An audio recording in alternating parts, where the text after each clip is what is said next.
Breaking tonight, marchers take to the streets in cities across the country in support of gun control. Hello and welcome to Justice, live from our nation's capital. I'm Jeanine Pirro. Thanks for being with us tonight. And thanks to all of you for once again making Justice the most watched show on all of cable news last weekend. And we have another packed show for you tonight. Deputy White House Press Secretary Hogan Gidley on today's marches, and Coulter, former Trump campaign advisor David Bossie, media reporter Joe Concha, and more. But first, my opening statement. The omnibus bill that Republicans gave President Trump yesterday is a total betrayal of him and those who elected him. It was as though they left him without arms to swim in a sea of sharks, risking our health and safety. Now, I told you a long time ago that the establishment was anti-Trump. Remember how panicked they were when it looked like he would actually win the nomination? The party elders petrified because he was beholden to no one. And in spite of their backslapping and glad handling, they just proved that they still are. Once he was elected, the establishment's mission was to make sure that he did not succeed. Candidate Donald Trump ran on a promise to build a border wall. And in 2017, January, Speaker Paul Ryan and Senate Majority Leader Mitch McConnell promised to build that wall with $15 billion. The bill they presented had only $1.6 billion, short more than $13 billion. And they specifically precluded the use of that money for the wall prototypes the president looked at in California. Now, this betrayal should be no surprise. Ryan and McConnell never cared about his succeeding. 2 months after he was elected, Ryan failed to deliver votes on the health care bill, the one that he had 7 years to work on, the one that Ryan hid under lock and key in the basement of Congress, the one they pulled because of the embarrassment of not having enough votes to pass it when they had the House, the Senate, and the Oval. So why did the president sign this bill? We looked at it a veto. I looked very seriously at the veto. I was thinking about doing the veto, but because of the incredible gains that we've been able to make for the military, that overrode any of our thinking. The first order of government is the protection of its citizens. This bill included $700 billion to shore up the military, so destroyed, devalued, and diminished by Barack Obama. As Obama took the Army down to World War II levels, North Korea was launching ICBMs with nuclear war tips, threatening Guam, Hawaii, and all Americans. Meanwhile, Iran spinning centrifuges, allegedly for nuclear medicine, while at the same time threatening the extermination of both Israel and America. And Russia, now in possession of 20% of our uranium, thanks to Bubba and his wife, continuing to build their nuclear arsenal. So faced with this triad, the president chose to put our defense in the strongest position to protect us and to protect our service members. Our arsenal will now include the stealth F-35 bombers that literally are invisible to the enemy. You know, any leader's success is based upon the ability to take action and get results. It's what Trump does. It's what he did with deregulation. It's what he did by removing the individual mandate in the tax reform bill. It's what he just did with bump stocks. These guys funded the sanctuary cities, the ones that protect illegal criminals, risking the life and safety of American citizens like Kate Steinle. Sanctuary cities where federal and local law enforcement are pitted against each other. And they funded Planned Parenthood that performs more than 300,000 abortions a year at a cost of $500 million a year. Congress prefers rogue cities where illegal criminals are protected and Americans at risk. Congress prefers no border wall so illegals can cross, bringing poisonous drugs that take the lives of over 1,000 Americans a week.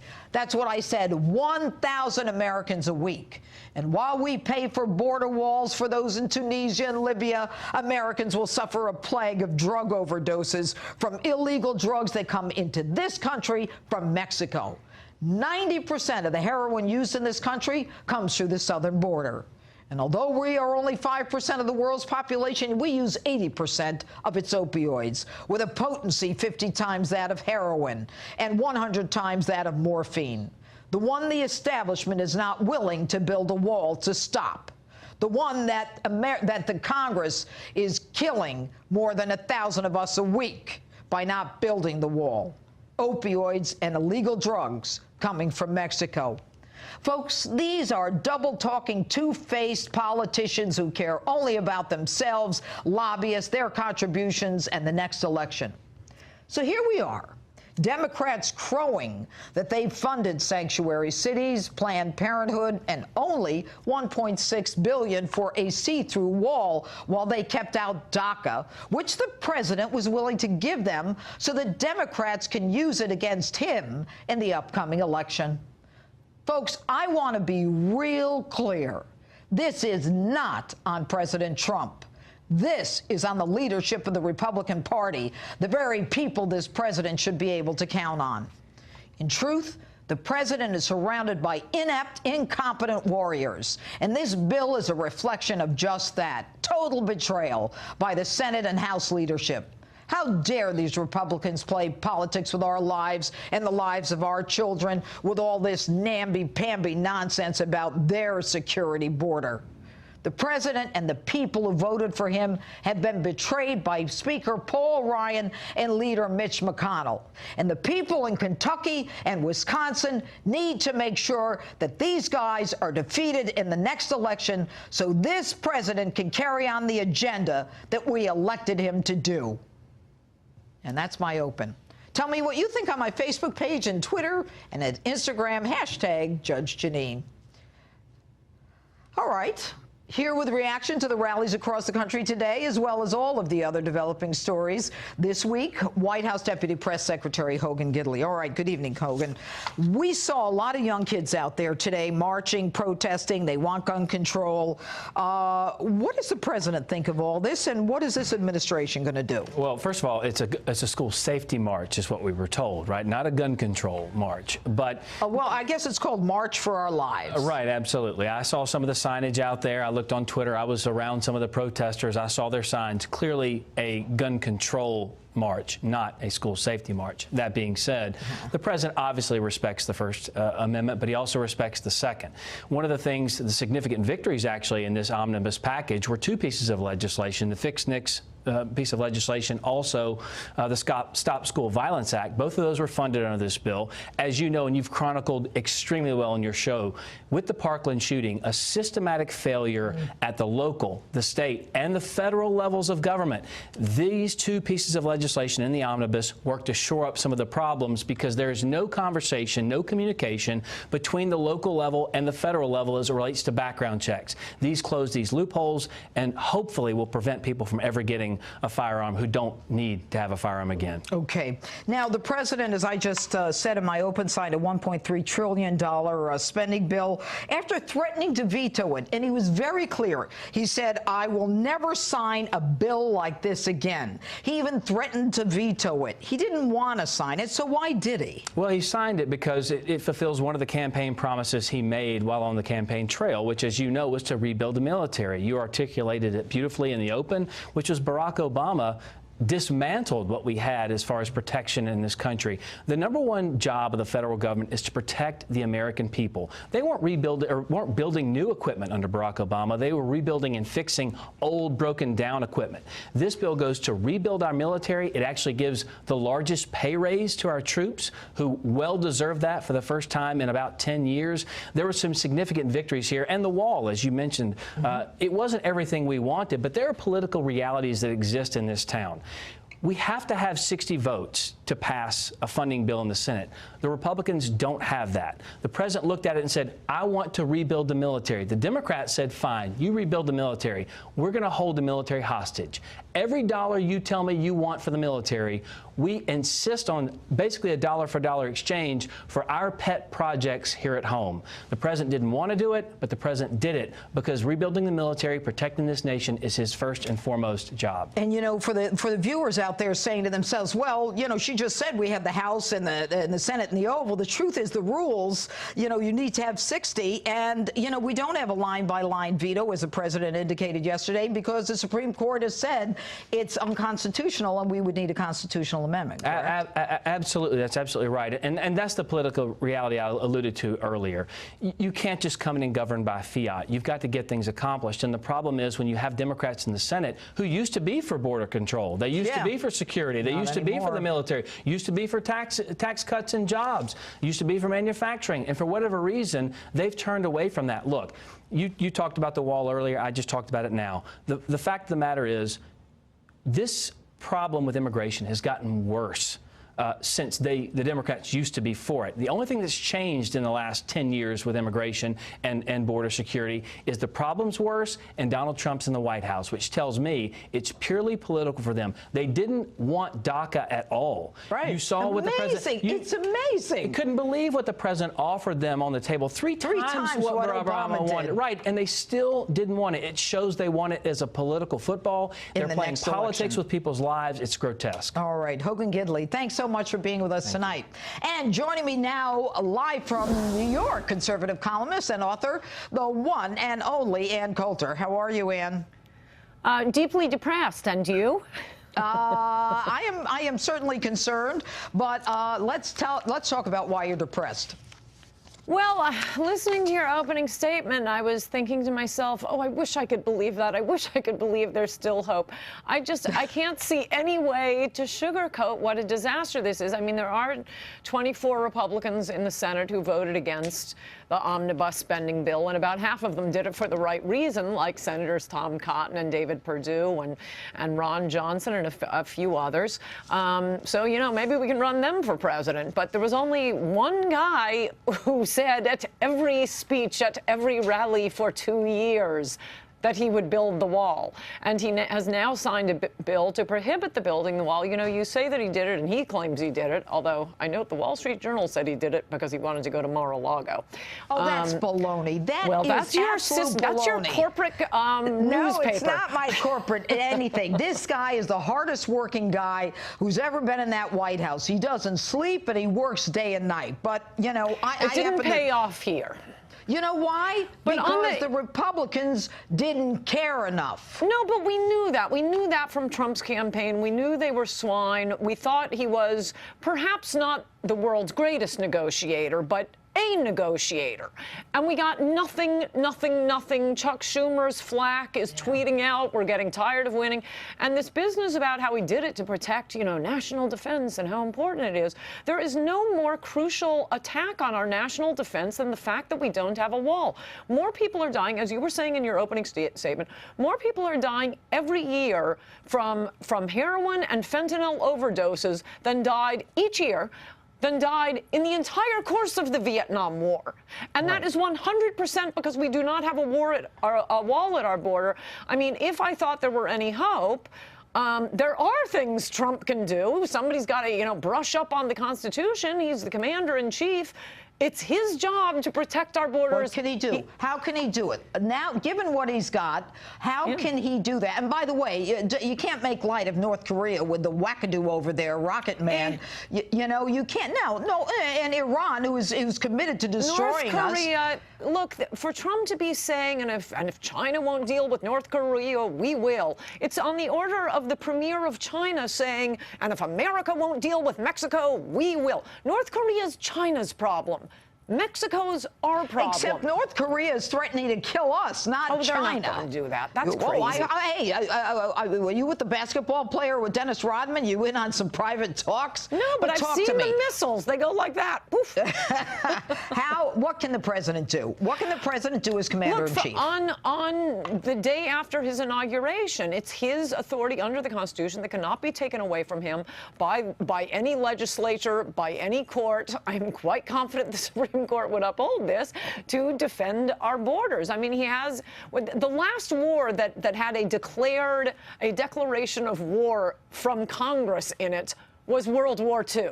And we engage in a lot of military actions around the world. I think it can be done right on our border as part of the defense. Have the Seabees do it. Okay, so but where if he does he get needs the money? Where does he get the money to build the wall that you say he can build as national defense? Where does he take the money from? The same place Reagan took the money to invade Grenada, the same place he took the money to bomb Syria. He has money to spend on national defense, and this is a much bigger problem of national defense. This is our people being attacked with chemical warfare, not allegedly, Syrians. And what about DACA, real fast? I know immigration's a big issue for you. I mean, even the Democrats didn't want DACA, and he was willing to give it away. What's that about? I don't think he should have been willing. I mean, I think the opening gambit should be, we'll talk about DACA when we have a wall, but I'll leave that aside since now we have no funding for a wall and no funding for sanctuary cities, and he's only supposed to paint fences down by the San Diego border. I mean, it's unbelievable. They wouldn't even give him money for new Border Patrol agents. They wouldn't give him money for detention facilities, but all of this can be done under his powers as Commander-in-Chief if he cared and if he wanted to do it. Unfortunately, I think the fact that he signed this omnibus bill is the last straw, and this just says he never wanted to do it. Disagree, but Ann Coulter, it's always good getting your perspective. All right, and Sara Carter stops by Justice for tonight's panel. That's ahead. And next, former Donald Trump Deputy Campaign Manager David Bossie standing by with his take on the spending bill and much more as Justice rolls on.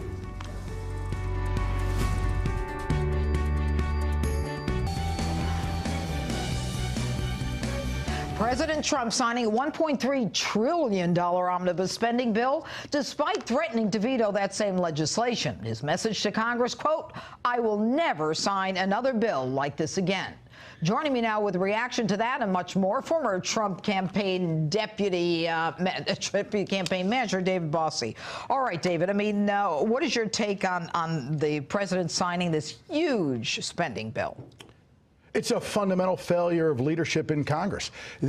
What they sent this president is tantamount to the opposite of what this Republican president got elected on, what the majorities in the House and Senate got elected on. And it is unbelievable that they put him in this situation. And quite honestly, there's a little bit of bad effort by the staff at the White House as well, I think. Now that's very interesting. Now, I want to talk about that, but, we've got 2,232 pages. The geniuses passed this bill, and no one, the president said, had time to read it. Now, what's interesting is it would give you less than 1 minute per page to read it from the time it came out. It's so outrageous. Okay, so speaking of that, if no one really had much of a chance to read it, the people who serve him in the White House, his staff, could have said to him, the $1.6 billion for the wall, you can't do any of the prototypes. You have to do a drone. Look, I believe it's section 230 of this bill, talks about the wall, and it's secondary fencing. Secondary fencing, what does that mean? Which is chain link fence. This is not a wall. This is no money for the president's initiative to build a wall, to secure America, to stop the drugs, to stop the bad guys from getting into this country. This is the opposite of what he ran on, and this Republican leadership in the Congress did him a disservice by forcing him to sign this really bad bill. But, this president, continues to keep moving in spite of this.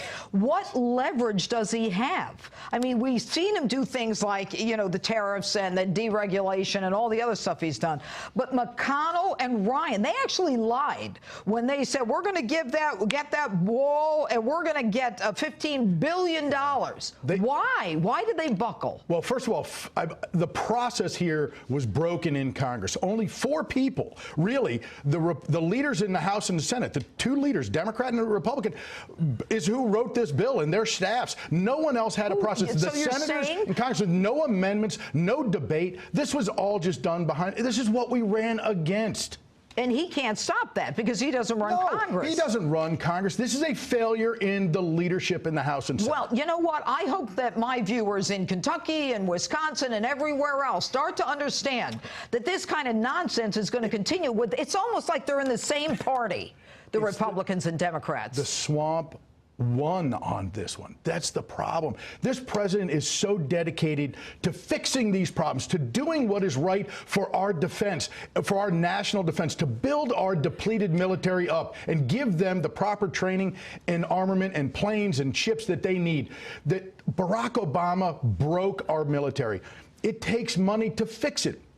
But what this is to give the Democrats unfettered spending in return for that, and it is and a win outrageous. For the next election. Very quickly, what frustrates me is if it's McCabe and it's McConnell and it's Ryan, who in the White House talks to them so we can go back to the president and say, Mr. President, you can't read 2,232 pages. That's right. No. It's somebody's responsibility. Yeah, and you know what? That person needs to be called to task.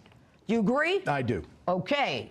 David Bossie, thanks so much. And media reporter for The Hill, Joe Concha, is here live. We're going to talk about this week's most outrageous statements. You can't miss that one. But next, it's that time. The panel is on deck and ready to debate. Radio talk show host Chris Hahn and Fox News contributor, the great Sara Carter, about to go at it. And you can judge who wins. Justice rolls on in a moment.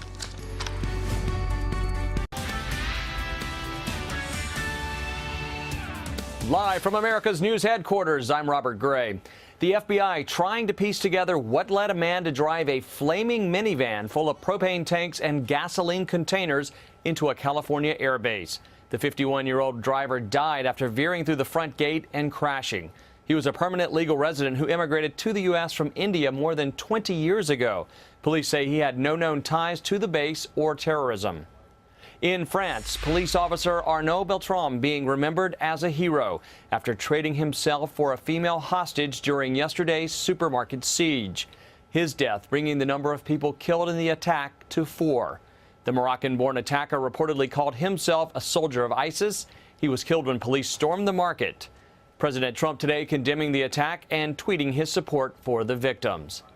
I'm Robert Gray. Now back to Justice with Judge Jeanine.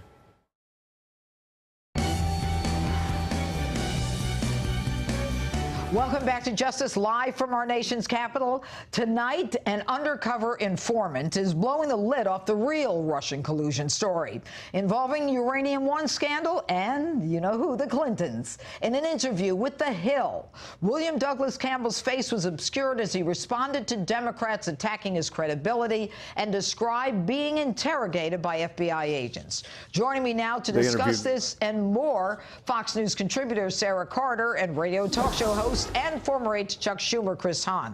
All right, guys, are we going to listen to this sound?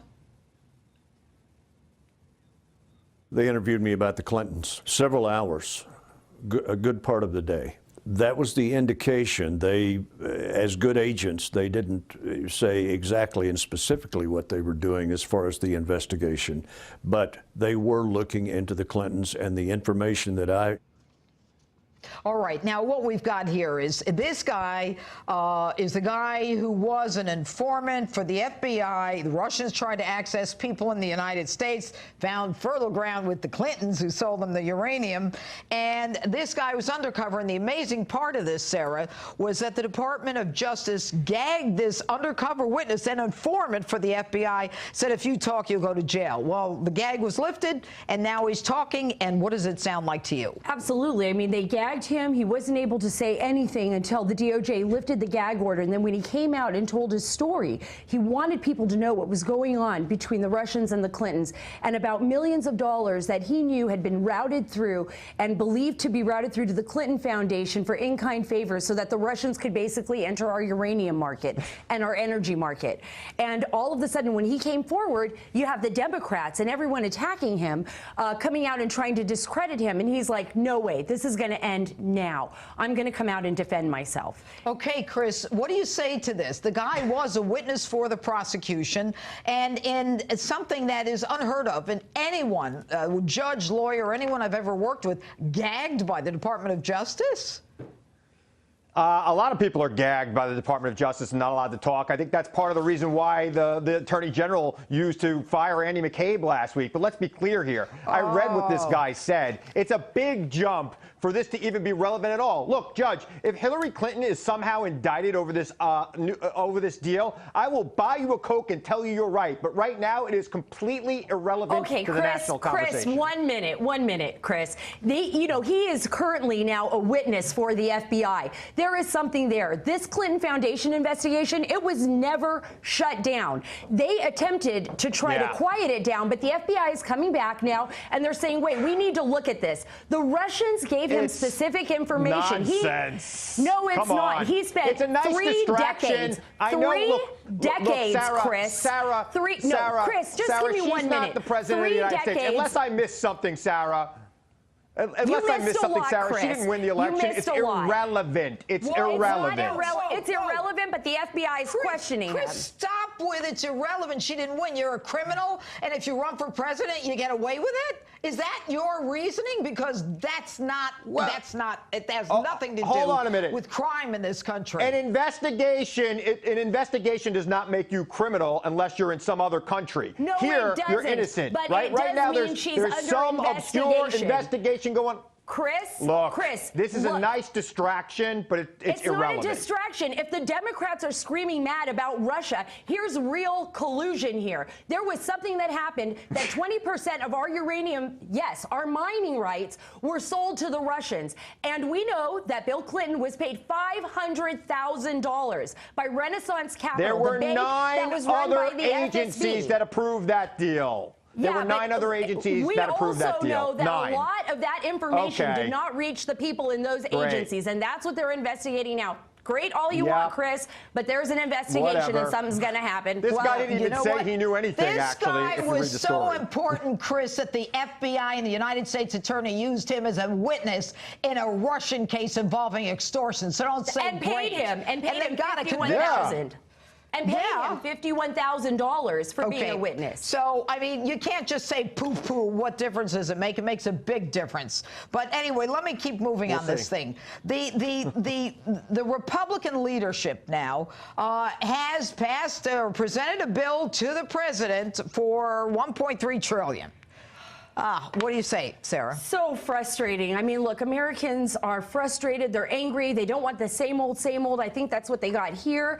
The president was cornered. This is what I have been hearing. The president was kind of caught in a corner right here.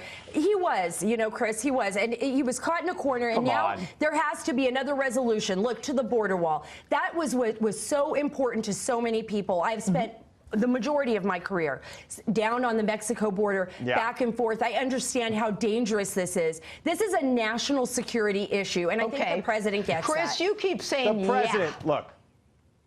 Yeah, because the president is supposed to lead the budget budget negotiation process. Congress. Mick Mulvaney, He doesn't run Congress.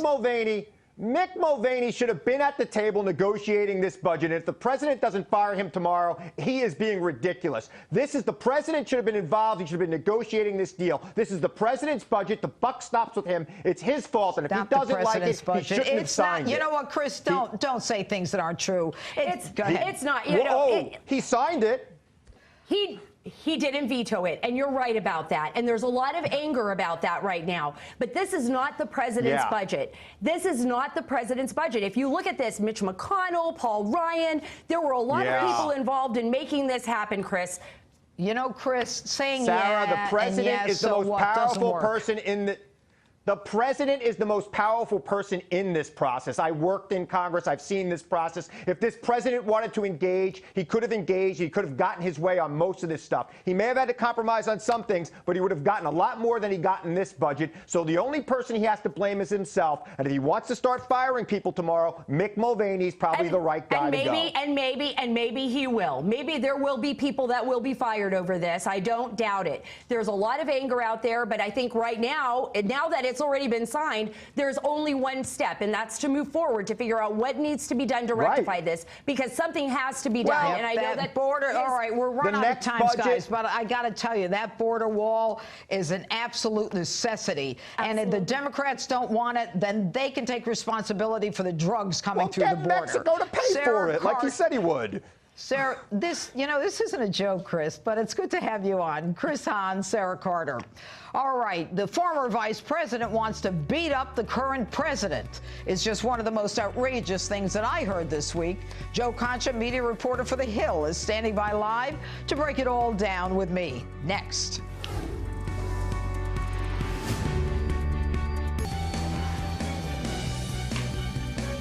Former Vice President Joe Biden with some, let's say, fighting words for President Trump.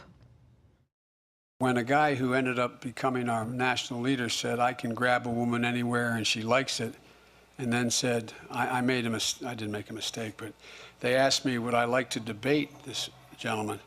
And I said, no. I said, if we were in high school, I'd take him behind the gym and beat the hell out of him. And that's just one of the most outrageous things I've heard this week. And here to break it all down, media reporter for The Hill, Joe Concha, joins me now. All right, Joe, what's your take on the former vice president telling in a rally that he would have beat the hell out of Donald Trump? Well, Judge, in a prior life, I actually was a sports columnist for NBC and for Fox, so I'm kind of a real connoisseur of pugilism. And I got to tell you, Joe Biden fighting Donald Trump, probably not a good idea. He's, for one, 5 years older, all right, 76 on 71 if we were to do it now.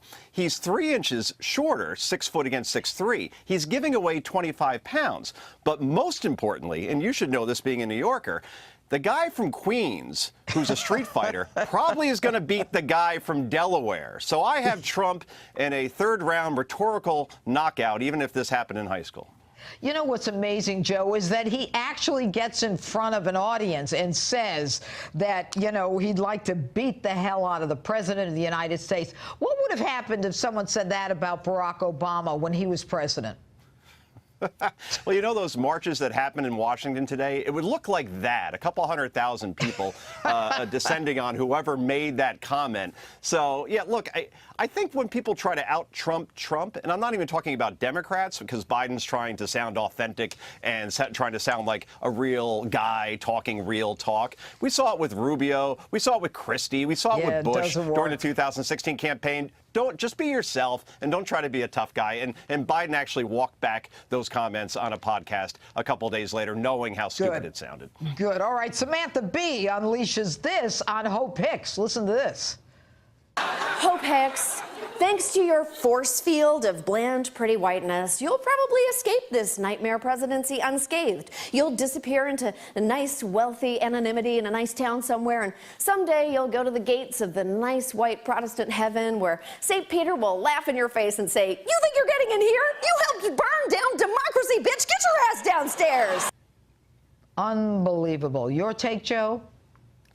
Well, look, Samantha Bee, again, I'll mention the march in Washington today. She says that democracy is being burned down. I think if a couple 100,000 people can march and protest like they did today, democracy is alive and well. That's a textbook edition. If you talk to White House reporters, they will tell you that this administration is more accessible than the previous one and the previous one before that. So the whole democracy thing, B gets an F here. But overall, Jeanine, I grew up watching Eddie Murphy or Letterman in his early days on NBC, or even Johnny Carson. I would VCR it just to completely date myself. And that kind of comedy wasn't as mean-spirited. It wasn't as petulant as it is predictable. It wasn't as angry as it is asinine. And what we're seeing now is political commentary dressed up as comedy. And it mostly, quite frankly, for lack of a better word, sucks. I just don't find the humor in it. It's just so mean-spirited. What's amazing is with political comedy, you actually alienate half the country. So, I don't get it. Just be funny. It's something we can all laugh at.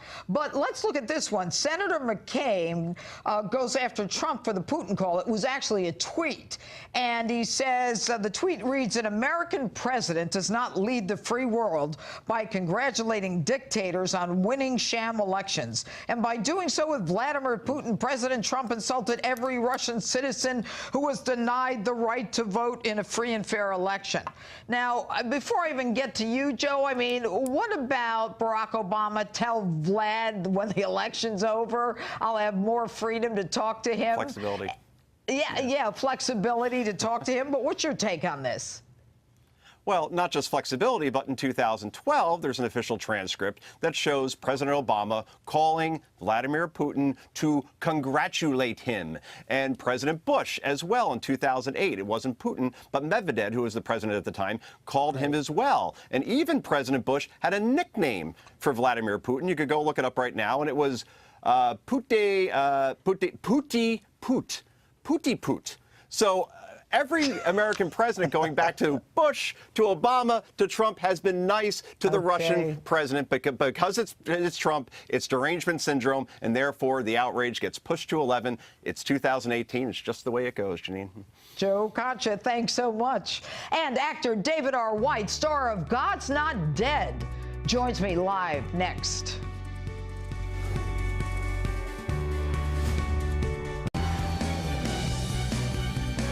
The third installment of the movie God's Not Dead is being released this Friday, and I'm lucky enough to be a part of it. Take a look.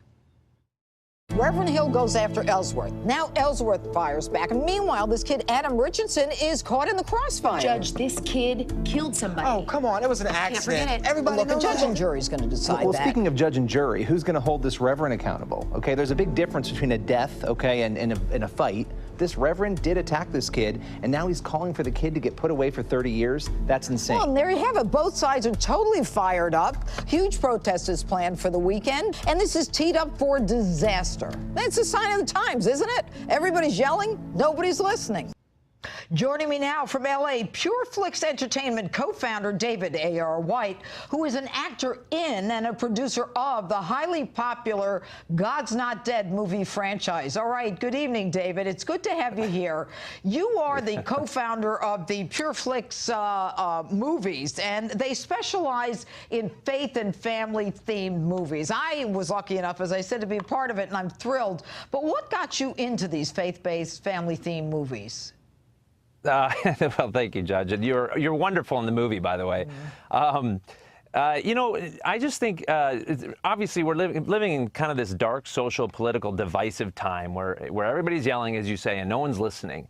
And what faith films do is they just offer an opportunity for people to ask these tough questions, these questions that are on everybody's mind. They're in the colleges, they're everywhere. Is God good all the time in the middle of floods and hurricanes and all the things that go on? And it allows us to open up discussions.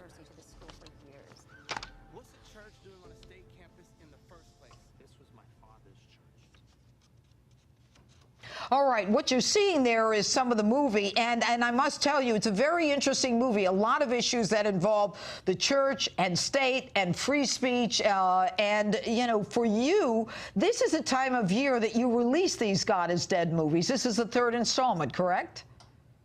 It is, yeah. You know, obviously Easter is a time when families get together, and a lot of times, you know, people are of different faiths. In fact, in the movie, I play a pastor, and my brother is an atheist. And of course, I have to call him for help. And the two of us, you know, fireworks ensued. But that's normal in families. You know, it's not a cookie cutter clean thing. And I think that's what makes this movie special, is it's authentic, and it just opens up conversations to a lot of things, a lot of issues that are at hand right now. And right now, you know, there's so much division in the country, faith-based movies are important because they accomplish what? Well, you know, obviously Hollywood's releasing all these movies that there's a lot of explosions, but how often you talk about those, you know, the next week? But with the faith-based films, you know, you talk about these things, and it opens up conversations. We've gotten so many emails and calls from the first several movies, and it's just allowed, you know, parents to talk to kids, and it just opens up issues like is God good all the time? Or, you know, how do you know if he really exists? How do you know, all these type of things? And that's what these movies do, and I think that's what's important about them. Well, you know, in light of some of the shootings that we talk about in the news right now and the march today, I mean, I'm sure a lot of young people are actually asking and echoing the question that you asked, you know, is God good? Is God good all the time? And why does evil occur? But this movie, it starts on Good Friday all over the country. How many theaters, David? Close to 2,000. So it goes wide. All right. David A.R. White, thanks so much for being with us. We look forward to seeing the movie. Me too. Yeah. Thanks for having me. All right. Coach. Take care. We'll be right back.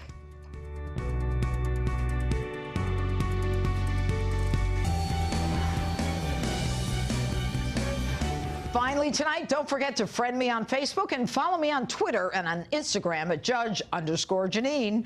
And you never have to miss justice. If you can't watch, just set your DVR. Thanks so much for watching tonight. I'm Jeanine Pirro, advocating for truth, justice, and the American way. The Greg Gutfeld Show is next.